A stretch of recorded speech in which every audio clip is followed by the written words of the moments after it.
Tumigil ka muna. Makinig kang mabuti. Kung ikaw ay 50 taong gulang pataas, ang mensaheng ito ay para sa'yo. Ngayong gabi, ang iniinom mo bago matulog ay maaaring tahimik na makaapekto sa puso mo, panunaw, tulog, at maging sa lakas ng paggising mo bukas ng umaga. Maraming senior ang naniniwalang walang masama ang pag-inom ng sobrang lamig na tubig sa gabi. May iba pang ang iniisip na ito ay healthy. Pero ito ang katotohanang binabalaan ng maraming doktor at health experts, hindi na tumutugon ang tumatandang katawan mo sa lamig tulad ng dati. Ang dating nakakapreskong pakiramdam ay maaari na ngayong maging tahimik na stress sa iyong sistema. Kung mananatili ka hanggang dulo ng video na ito, malinaw mong maintindihan kung bakit maaaring nakakasama ang simpleng gawin na ito, ano talaga ang nangyayari sa loob ng katawan mo sa gabi, at ano ang mas ligtas na alternatibo na poprotekta sa kalusugan mo nang hindi isinusuko ang tamang hydration. Hindi ito video para takutin ka, ito ay para protektahan ka. Bago tayo magpatuloy, gawin mo ito ngayon. Magkomento sa ibaba kung saan ka nanonood, ang bansa at lungsod mo. Gusto kong malaman kung saan umaabot ang mensaheng ito. At kung pinahahalagahan mo ang kalusugan ng senior, praktikal na nutrisyon, at tapat na payo, mag-subscribe ka na sa channel na Gintong Sustansya. Ang channel na ito ay ginawa para sa mga taong tulad mo. Ngayon, makinig kang mabuti. Sa gabi, bumabagal ang tibok ng puso. Humihina ang panunaw. Nagpapahina ang mga daluyan ng dugo. Inihahanda ng katawan ang sarili para sa pahinga at pag-ayos. Kapag bigla kang uminom ng sobrang lamig na tubig, napipilitan ang katawan mong mag-react sa halip na magpahinga. Maaaring maliit lang ang reaksyong ito sa simula, pero kapag paulit-ulit, nadadagdagan ang stress sa mga bahaging mas sensitibo na. Kung sang-ayon ka na nagbabago ang katawan habang tumatanda, mag-drop ng laya sa comments ngayon din. Huwag mong laktawan ang video na ito. Huwag mong isipin na hindi ito para sa'yo. Maraming senior ang napapansin lang ang pinsala matapos ang maraming taon ng hindi komportableng pakiramdam, mahinang tulog, o hindi maipaliwanag na problema sa kalusugan. Manatili ka. Ang matututunan mo ay maaaring magpabago ng gawin na dekada mo ng ginagawa at magprotekta sa iyo sa mga darating pang taon. Habang tayo'y tumatanda, may isang katotohanang hindi na maikakaila, nagbabago ang katawan, gusto man natin o hindi. Ang katawan mo sa 60, 70, o kahit 80 taong gulang ay hindi na dinisenyo para tumugon tulad ng noong mas bata ka pa. Ang mga sistemang dati mabilis mag-adjust ay mas mabagal at mas maingat na ngayon. Mas hindi na flexible ang mga daluyan ng dugo. Mas matagal ang panunaw. Humihina ang kakayahang mag-regulate ng temperatura. Mas nagsusumikap ang puso para mapanatili ang balanse. Hindi ito kahinaan, natural itong bahagi ng pagtanda. Pero kailangan itong igalang. Sa gabi, mas ramdam ang mga pagbabagong ito. Bumabagal ang metabolismo. Lumilipat sa rest mode ang nervous system. Inihahanda ng katawan ang sarili para maghilom, mag-ayos, at makabawi. Ito ang panahong pinakasensitibo ang katawan. Kapag uminom ka ng sobrang lamig na tubig sa oras na ito, pinipilit mong mag-adjust bigla ang tumatandang katawan. Ang lamig ay nagpapasikip ng mga daluyan ng dugo. Inilalayo nito ang dugo sa panunaw. Nagbibigay ito ng senyales ng pagkaalerto sa halip na pahinga. Para sa mas batang katawan, maaaring hindi ito pansinin. Pero para sa katawan ng senior, nagdadagdag ito ng hindi kailangang stress. Maraming nakatatanda ang nakararanas ng hindi komportableng pakiramdam sa gabi at hindi nila ito iniugnay sa gawin na ito. Kabag. Paninikip ng dibdib. Hindi mapakali. Mahinang tulog. Maging bahagyang hilo. Madalas itong ipinagkikibit balikat bilang inormal lang sa pagtanda, kahit na sa totoo lang, senyales ito na nahihirapan ang katawan mong mag-adjust. Kung napansin mo na hindi na kasing tibay ng dati ang katawan mo sa lamig, mag-drop ng laya sa comments. Mahalaga ang bahaging ito dahil kapag naintindihan mo na binabago ng pagtanda ang reaksyon ng katawan, mas magiging malinaw ang lahat ng susunod sa video na ito. Ang pag-ignore sa katotohanan ito ay hindi tanda ng lakas. Ang pag-unawa rito, iyon ang tunay na lakas. Nagsasalita ang katawan mo. Ang tanong, nakikinig ka ba? Ngayon, makinig kang mabuti dahil ang bahaging ito ay maaaring hindi komportable pero kinakailangan. Habang tayo'y tumatanda, nagiging mas sensitibo ang puso sa biglaang pagbabago. Matagal nang ipinaliwanag ng mga medical expert mula sa mga respetadong institusyon, tulad ng Mayo Clinic na ang pagkakalantad sa lamig ay maaaring maglagay ng dagdag na stress sa cardiovascular system, lalo na sa mga senior. Kapag uminom ka ng sobrang lamig na tubig, hindi lang nananatili ang lamig sa bibig o tiyan mo. Nagpapadala ito ng agarang signal sa iyong nervous system. Sumisikip ang mga daluyan ng dugo. Nagbabago ang sirkulasyon. Napipilitang mag-adjust ng mabilis ang puso at minsan masyadong mabilis. Sa araw, aktibo at alerto ang katawan. Sa gabi, kabaligtaran. Natural na bumabagal ang tibok ng puso. Bumababa ang blood pressure. Inihahanda ng sistema ang sarili para sa pahinga. Kapag pumasok ang malamig na tubig sa sandaling ito, napuputol ang prosesong iyon. Sa halip na magpahinga, napipilitan ang puso na mag-react. Para sa ilang senior, banayad lang ang reaksyon, kaunting hindi komportable, panandali ang pagpitik ng tibok, o kakaibang pressure sa dibdib. Para sa iba, maaari itong lumabas bilang palpitations, pagkahilo, o pakiramdam ng kaba na nagpapahirap makatulog. Marami ang binabaliwala ang mga senyales na ito o sinisisi ang stress, edad, o pagod, hindi nila namamalayang isang simpleng gawi sa gabi ang maaaring nag-aambag. Ang lamig ay nagpapasikip ng mga daluyan ng dugo. Ibig sabihin, mas kailangang magsikap ang puso para panatilihing maayos ang daloy ng dugo. Sa paglipas ng panahon, ang paulit-ulit na stress na ito ay maaaring makapagpahina sa tumatandang cardiovascular system. Mas mahalaga ito para sa mga may high blood pressure, sakit sa puso, o kasaysayan ng problema sa sirkulasyon, kahit pabanayad lang ang sintomas sa ngayon. Kung naniniwala kang mas nagiging marupok ang kalusugan ng puso habang tumatanda, mag-drop ng laya sa comments. Hindi ito tungkol sa takot. Ito ay tungkol sa kamalayan. Ang puso mo ay walang tigil na nagtatrabaho para sa iyo bawat segundo ng buhay mo. Ang pinakamaliit na magagawa natin ay huwag na itong bigyan ng hindi kailangang shock, lalo na sa gabi, kung kailan dapat nagpapahinga, hindi nagre-react. At tandaan mo ito habang nagpapatuloy tayo, ang maliliit na gawi, kapag inuulit araw-araw, ay maaaring magprotekta sa puso o dahan-dahang magpahirap dito. Ngayon, pag-usapan natin ang panunaw dahil dito unang nararamdaman ng maraming senior ang epekto, kahit hindi nila alam ang sanhi. Sa gabi, natural na bumabagal ang digestive system. Normal ito. Mas kaunting digestive enzymes ang ginagawa ng tiyan. Humihina ang galaw ng mga kalamnan sa bituka. Inililipat ng katawan ang enerhiya palayo sa panunaw at patungo sa pag-ayos at pahinga. Kapag uminom ka ng sobrang lamig na tubig sa oras na ito, nakikialam ka sa prosesong iyon. Ang malamig na temperatura ay nagpapahigpit sa mga kalamnan ng tiyan at bituka. Dahil dito, lalo pang bumabagal ang panunaw. Maaaring tumigas ang taba sa mga kinain mo. Mas tumatagal ang pagkain sa tiyan kaysa dapat. Naiipon ang gas. Tumataas ang pressure. Ang dapat sana'y kalma at maayos na panunaw ay nagiging hindi komportable. Maraming senior ang nakararanas ng kabag, bigat, o paninikip ng tiyan sa gabi at iniisip na normal lang sa pagtanda. Pero sa maraming kaso, hindi edad ang dahilan, kundi oras at temperatura. Ang sobrang lamig na tubig ay nakababawas din ng daloy ng dugo papunta sa mga organo ng panunaw. Kapag nabawasan ang daloy ng dugo, nagiging hindi epesyente ang digestion. Mas mabagal ang pagsipsip ng nutrients. Mabagal ang paglabas ng dumi.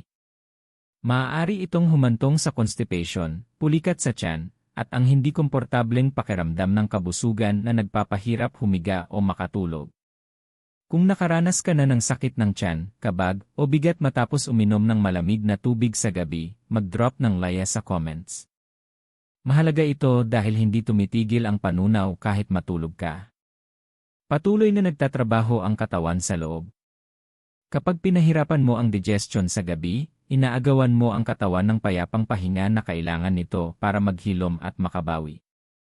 Ang layunin sa gabi ay hindi pagpapasigla kundi suporta. At ginagawa ng sobrang lamig na tubig ang kabaligtaran. Ngayon, kailangan nating pag-usapan ang isang bagay na maraming senior ang pinagdadaanan ng tahimik, acid reflux, pag-ubo sa gabi, at ang nasusunog na pakiramdam sa dibdib kapag ikaw ay humihiga. Sa gabi, pahalang ang posisyon ng katawan. Hindi na tumutulong ang gravity para panatilihin ang asido sa tiyan kung saan ito dapat manatili. Dahil dito, mas madaling mangyari ang reflux. Kapag dinagdagan mo pa ito ng sobrang lamig na tubig, mas lalo pang tumataas ang panganib. Ang malamig na temperatura ay maaaring magdulot ng hindi tamang pag-relax ng lower esophageal sphincter, ang kalamnan na pumipigil sa pag-akyat ng asido mula sa tiyan. Kapag humina o naging hindi koordinado ang kalamnan na ito, mas madaling umaakyat ang asido. Dito nagsisimula ang hapdi. Ang sobrang lamig na tubig ay maaari ring magpataas ng pressure sa tiyan. Kapag ang tiyan ay naging tense dahil sa lamig, itinutulak nito pa itaas ang laman nito. Para sa mga senior na mas mahina na ang mga kalamnan ng panunaw, isa itong seryosong problema. Ito ang dahilan kung bakit maraming nakatatanda ang nagigising sa gabi na may nasusunog na pakiramdam sa dibdib, maasim o mapait na lasa sa bibig, biglaang pag-ubo o iritasyon sa lalamunan. Pakiramdam na parang umaakyat pabalik ang pagkain. May ilan pang napagkakamalang sakit sa puso ang sakit ng reflux na nagdudulot ng takot at pagkabalisa sa kalagitnaan ng gabi.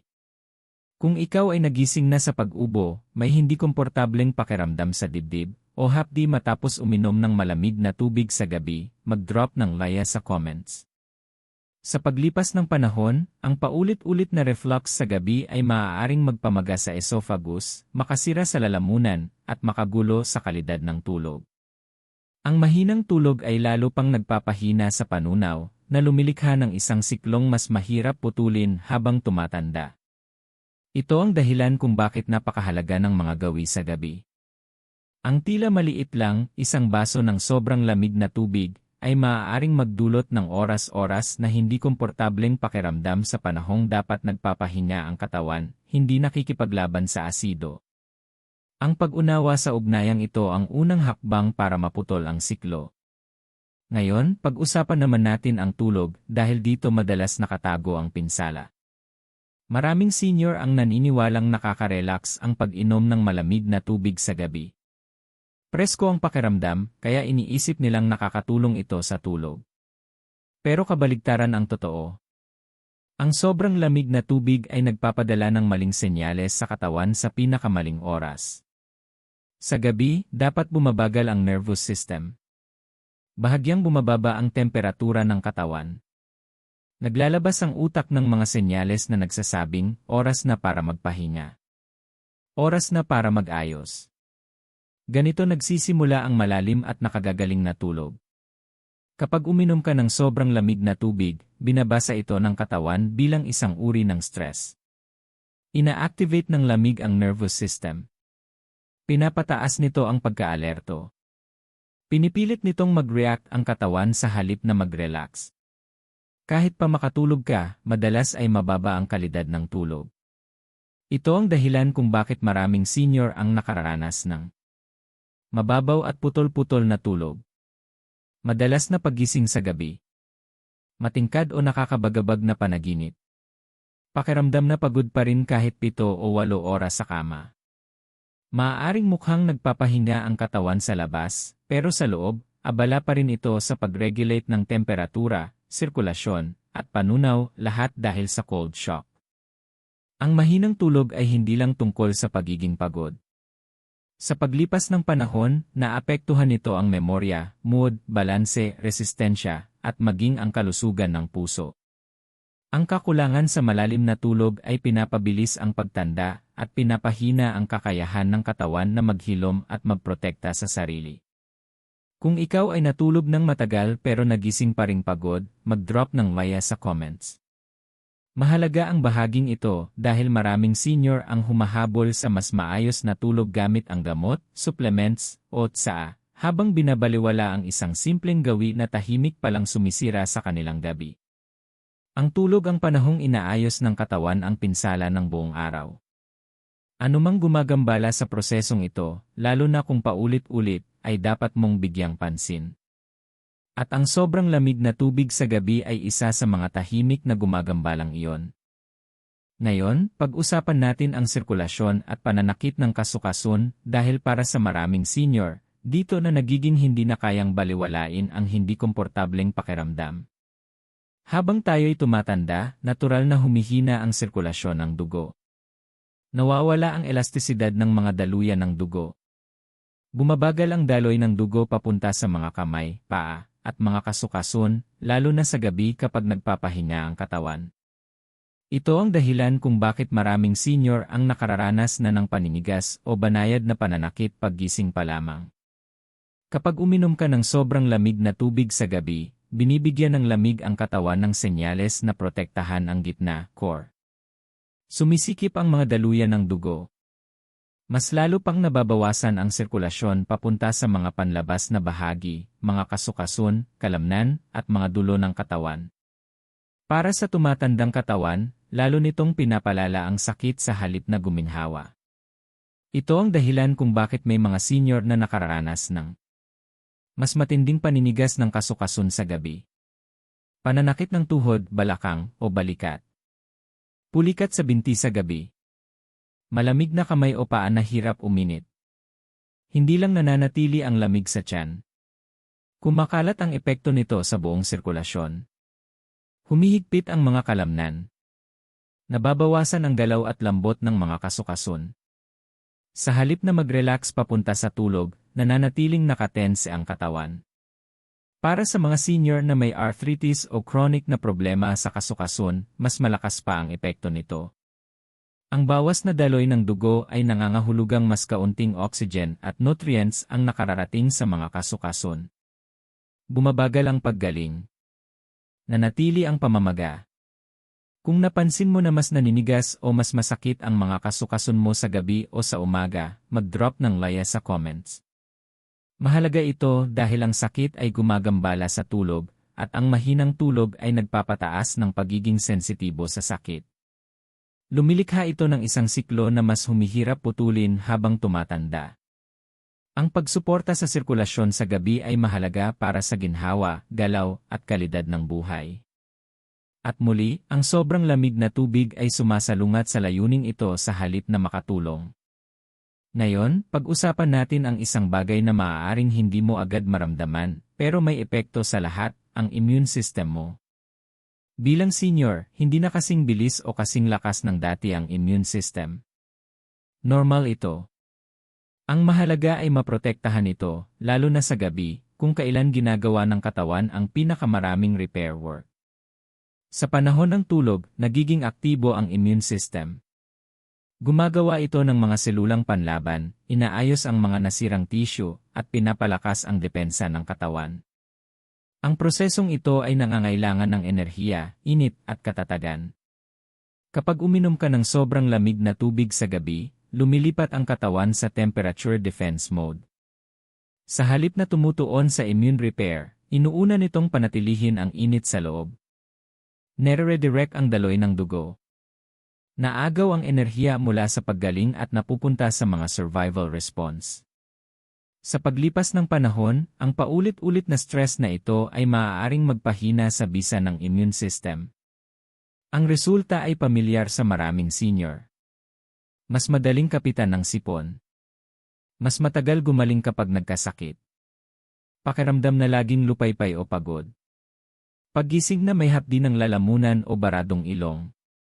Ang lamig ay maaari ring mangirita sa lalamunan at upper respiratory tract, lalo na sa gabi kapag mas sensitibo ang mga tissue. Maaari nitong dagdagan ang panganib ng pamamaga at impeksyon, lalo na sa mga senior na mas marupok na ang kalusugan ng paghinga.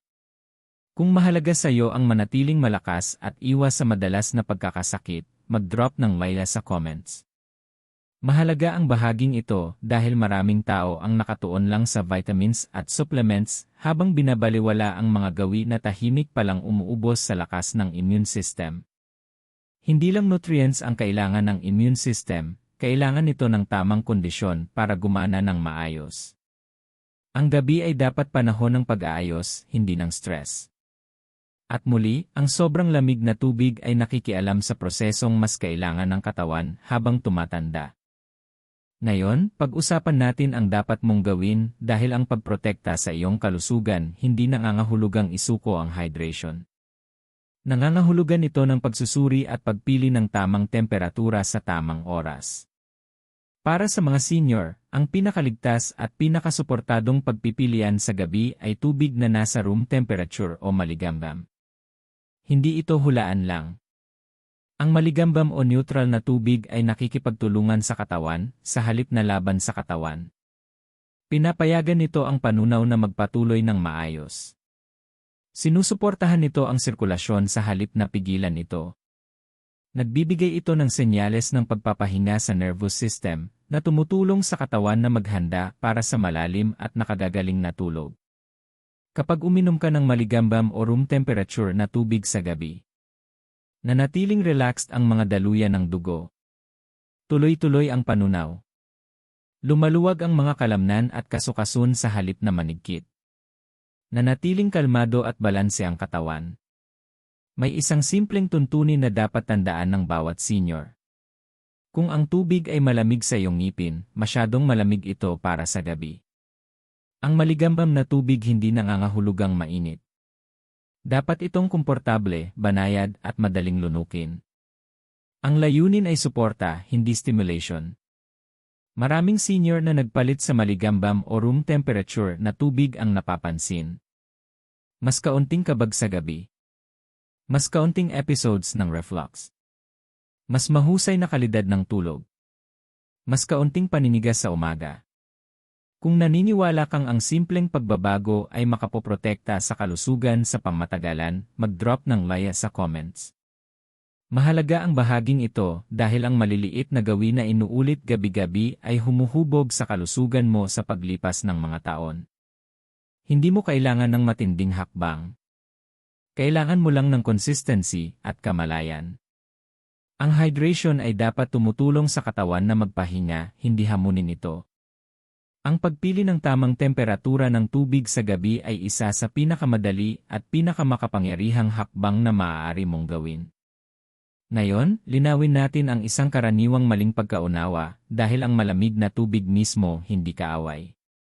Ang oras at timing ang tunay na issue.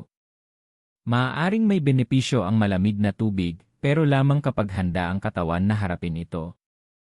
Sa araw, aktibo ang metabolismo. Malakas ang sirkulasyon. Alerto ang nervous system. Kayang mag-adjust ng katawan sa pagbabago ng temperatura ng mabilis. Dito may saysay ang malamig na tubig. Maaaring tanggapin ang malamig na tubig. Sa umaga. Sa mainit na panahon. Pagkatapos ng pisikal na aktibidad. Kapag mataas ang temperatura ng katawan. Sa mga sitwasyong ito, makakatulong ang malamig na tubig na palamigin ang katawan at presko ang sistema. Pero iba ang gabi. Sa gabi, lahat ay bumabagal. Bumababa ang tibok ng puso. Bumababa ang blood pressure. Humihina ang panunaw. Lumilipat ang nervous system sa pahinga at paggaling. Hindi ito ang tamang oras para sa biglaang lamig. Ang pag-inom ng sobrang lamig na tubig sa gabi. Pinipilit ang katawan na mag-react sa halip na magpahinga. Ginagambala ang panunaw. Nagbibigay stress sa sirkulasyon. Sinasagasa ang mga senyales ng tulog. Ito ang dahilan kung bakit ang parehong gawi ay maaaring maayos sa araw, ngunit magdulot ng hindi komportableng pakiramdam sa gabi. Nagbabago ang pangangailangan ng katawan sa oras, at ang pagtanda ay nagpapalakas sa kahalagahan ng pagkakaibang ito. Kung sang-ayon ka na ang tamang gawi sa maling oras ay maaaring maging nakasasama, mag-drop ng like sa comments. Ang pag-unawa kung kailan nakakatulong at kailan hindi ay bahagi ng matalinong pagtanda. Ang kalusugan ay hindi tungkol sa extremes. Ito ay tungkol sa oras, balanse, at respeto sa kung paano gumagana ang katawan mo ngayon, hindi kung paano ito gumana dekada ang nakalipas. May lugar ang malamig na tubig. Ngunit ang gabi ay hindi ito. Ngayon, pagsamahin natin ang lahat sa isang simple at praktikal na gabay dahil ang kaalaman ay mahalaga lamang kapag nagagamit mo ito. Ito ay ligtas at friendly sa senior na nighttime routine na dinisenyo para suportahan ang puso, panunaw, tulog, kasukason, at immune system. Una, piliin ang tamang temperatura ng tubig. Sa gabi, umiinom lamang ng room temperature o maligambam na tubig. Dapat itong banayad sa paglunok, hindi nakakashock. Pinapayagan nito ang katawan na manatiling kalmado at balanse habang naghahanda para sa tulog. Pangalawa, bantayan ang timing. Subukang huminto sa pag-inom ng tubig mga 30 hanggang 45 minuto bago matulog. Binibigyan nito ang katawan ng oras na iproseso ang likido nang hindi pinipilit ang pantog o panunaw habang natutulog. Pangatlo, iwasan ang yelo sa gabi. Kahit kaunting yelo ay maaaring mag-trigger ng cold shock response. Kung maiyelo sa tubig, hayaang matunaw o palitan ito. Pang-apat, pagkatapos uminom, manatiling nakatayo o nakaupo ng hindi bababa sa 1-0 minuto. Umupo, tumayo o maglakad ng mabagal. Nakakatulong ito sa panunaw, nagpapababa ng acid reflux, at sumusuporta sa maayos na sirkulasyon bago humiga.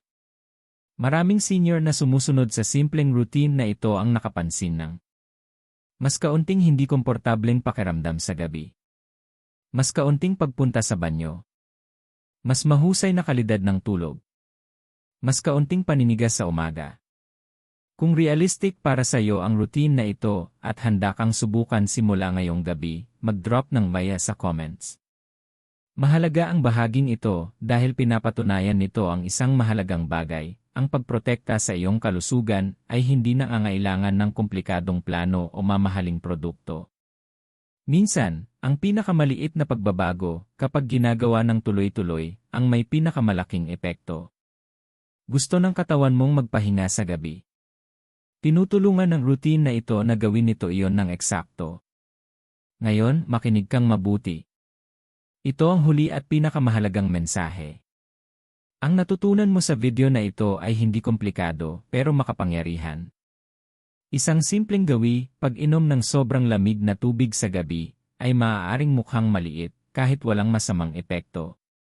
Pero kapag inuulit gabi-gabi, taon-taon, maaaring tahimik na maglagay ng stress sa puso, guluhin ang panunaw, pahinain ang tulog, pasiglahin ang paninigas ng kasukason, at pababain ang lakas ng immune system. Dito nagsisimula ang maraming problema sa kalusugan. Hindi biglaan. Hindi dramatiko. Pero tahimik. Ang pagtanda hindi nangangahulugang nawawalan ka ng kontrol sa kalusugan. Nangangahulugan ito ng mas malalim na pagkaalam sa pangangailangan ng katawan ngayon. Hindi humihingi ang katawan ng extreme changes. Humihingi ito ng respeto, tamang timing at pangangalaga. Hindi mo kailangan ng mas maraming gamot. Hindi mo kailangan ng komplikadong routine. Kailangan mo lang itigil ang maliliit na bagay na laban sa'yo. Ngayong gabi, gumawa ng desisyon. Piliin ang maligambam o room temperature na tubig. Piliin ang pahinga kaysa shock. Piliin ang gawin na tumutulong sa katawan mong maghilom sa halip na labanan ito. Kung binuksan ang video na ito ang iyong mga mata, kahit kaunti lang, mag-drop ng maya sa comments ngayon din. At kung naniniwala kang makakatulong ang mensaheng ito sa ibang senior, i-parent, kaibigan, o mahal sa buhay, ibahagi ang video sa kanila. Minsan, isang piraso ng impormasyon lang ang makakaiwas sa taon ng hindi komportableng pakiramdam. Bago ka umalis, gawin ang 2 mahalagang bagay. Thumbs up ang video na ito para mas maraming senior ang makakita. Mag-subscribe sa channel na Gintong Sustansya. Dahil dito natin tinalakay ng tapat ang kalusugan, pagtanda, at nutrisyon, walang takot, walang kalituhan. Ang kalusugan mo ay hindi dapat ipagpaliban. Simulan ang pagprotekta rito ngayong gabi.